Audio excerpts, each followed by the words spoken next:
નમસ્કાર વિદ્યાર્થી મિત્રો, અર્થ સ્કૂલમાં આપનું હાર્દિક સ્વાગત છે.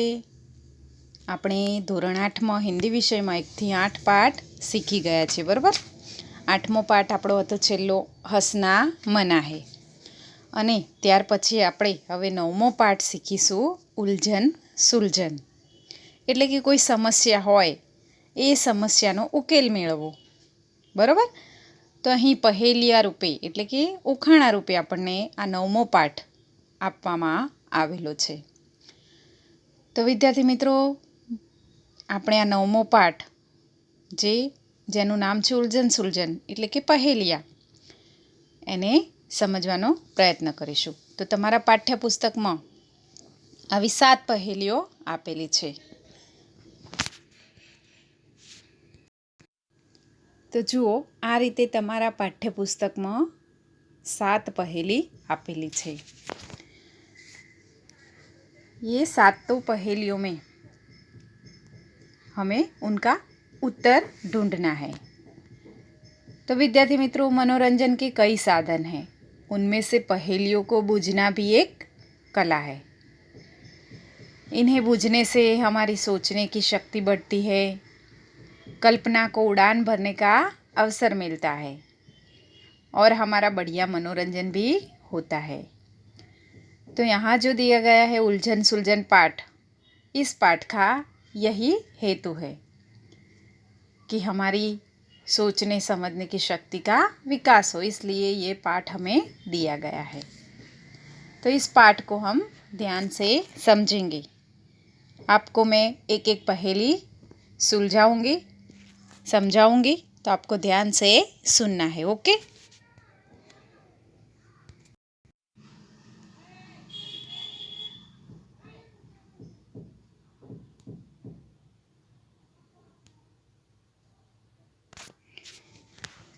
इकाई 9 उलझन सुलझन यानी कि पहेलियाँ, इंग्लिश में हम पजल्स कहते हैं.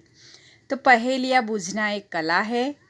पहेलियों से छात्रों की तर्क शक्ति तथा उनकी विचार शक्ति का विकास होता है.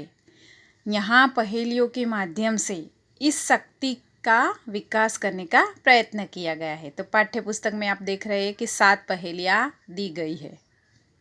देखिए, 7वीं है वो चित्र पहेली है. तो पहली पहेली, एक फूल काले रंग का, सिर पर सदा सुहाता, तेज धूप वर्षा में खिलता, छाया में मुरझाता. यानी कि धूप में खिलता है और छाया में मुरझाता है, और वो हमेशा सिर पर सुहाता है. तो इसका उत्तर आता है छाता.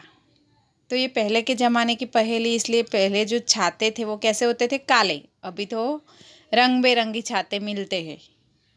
એટલે કે આ જે પહેલી છે એનો ઉત્તર આવશે છત્રી. બરાબર, કે આપણે બહુ ગરમી પડતી હોય તો પણ છત્રીનો ઉપયોગ કરીએ છીએ. ઓકે, વરસાદ પડે તો પણ છત્રીનો ઉપયોગ કરીએ છીએ. તો આ બધી જે 7 પહેલી છે તે તમારે ધ્યાનથી સમજવાની છે. બીજી પહેલી, चोर नहीं डाकू नहीं, नहीं कहीं की रानी, 32 सिपाही घेरे रहते, तन मन पानी पानी. તો ચોર નથી, ડાકુ નથી, અને ક્યાંયની રાણી પણ નથી, અને 32 સિપાહી એને ઘેરેલા રહે છે, એની રક્ષા કરે છે. તો આપણા શરીરનું અંગ કયું છે? 32 જે હોય એની સંખ્યા એ છે દાંત. તો દાંતની વચ્ચે શું આવેલું છે? જીભ. तो आ पहेली नो उत्तर शू थशे? जीभ.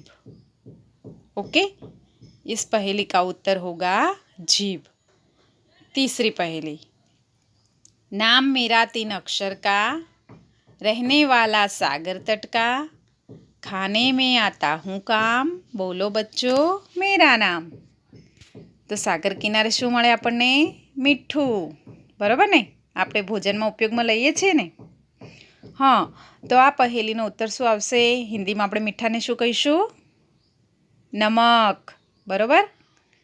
तो आ पहेलीनो उत्तर नमक आवशे, के 3 अक्षरनुं मारुं नाम छे अने हुं सागर तटे रहूं छुं.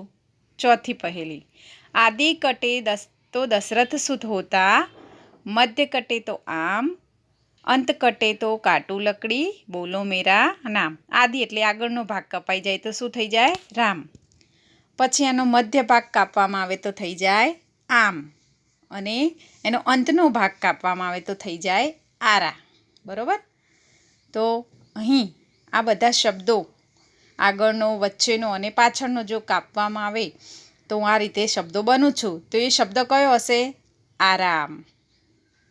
બરોબર? પાંચમી પહેલી. दो सखियाँ दोनों चंचल फिरती फाटक खोले, सो जाए तो सपने देखे, हंसे खुशी में दुख में रोले. तो बन्ने सखिया એટલે કોણ છે? આંખો. દુઃખમાં સાથે રડે છે, સુખમાં હસે છે અને બંને સાથે સપના જુએ છે. બરાબર? એટલે આ પહેલીનો ઉત્તર આંખે.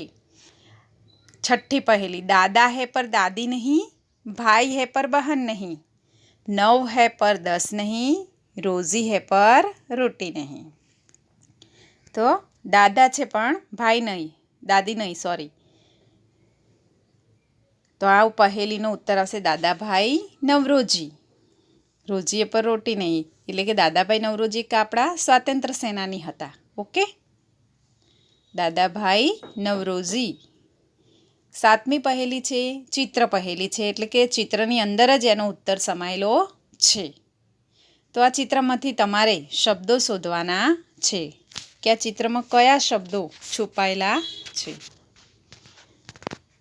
તો પહેલું જે ચિત્ર છે એ ચિત્રમાં કયો શબ્દ છે અને બીજું જે ચિત્ર છે એમાં કયો શબ્દ છે.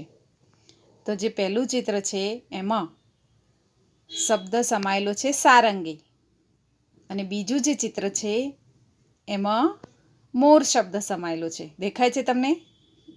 ઓકે. તો આ રીતે બંને ચિત્રોમાં એનો ઉત્તર સમાયેલો છે.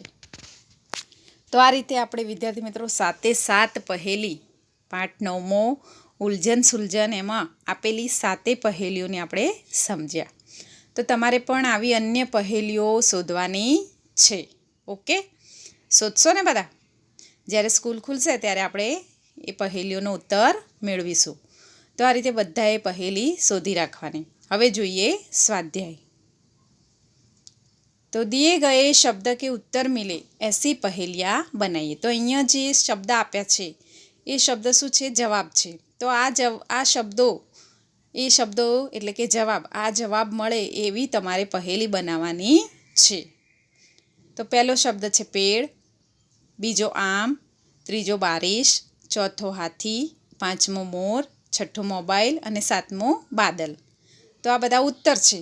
તો આવો ઉત્તર મળે એવા તમારે ઉખાણા બનાવવાના છે, એટલે પહેલિયા બનાવવાની છે. ઓકે,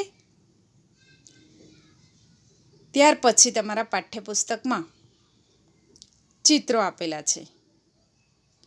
બરાબર? તમે પેજ ફેરવશો એટલે તમને ખ્યાલ આવશે. તો આ રીતે તમારા પાઠ્યપુસ્તકમાં આપેલા છે કે ચ થી શરૂ થતા શબ્દો લખવાના છે ચિત્રમાંથી અને મ થી શરૂ થતા. તો પહેલું જે ચિત્ર છે એમાં ચ વાળા શબ્દો આપેલા છે કે આમાં ચ વાળા કેટલા શબ્દો છે એ તમારે શોધીને લખવાના છે. ઓકે, ચ થી શરૂ થતા. અને ત્યાર પછી બીજા ચિત્રમાં મ થી શરૂ થતા શબ્દો તમારે શોધીને લખવાના કે કઈ વસ્તુ છે મ થી શરૂ થતી. બરાબર?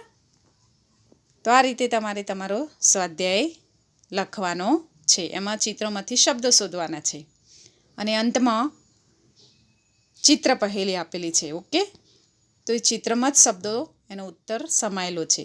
ચિત્રનો જે ચિત્ર છે એનો શબ્દ પણ અંદર જ આપેલો છે, એ તમારે શોધવાનો.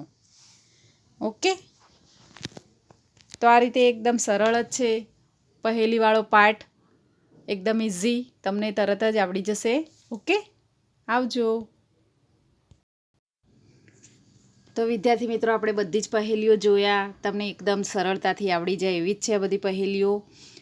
તો આવી અન્ય પહેલીઓ પણ તમારે શોધવાનો પ્રયત્ન કરવાનો. તેનો સ્વાધ્યાય પણ એકદમ સરળ જ છે. પરીક્ષામાં કદાચ પૂછાય કે આ શબ્દો આપેલા છે, શબ્દો પરથી પહેલી બનાવો, તો તમને આવડવું જોઈએ. ઓકે,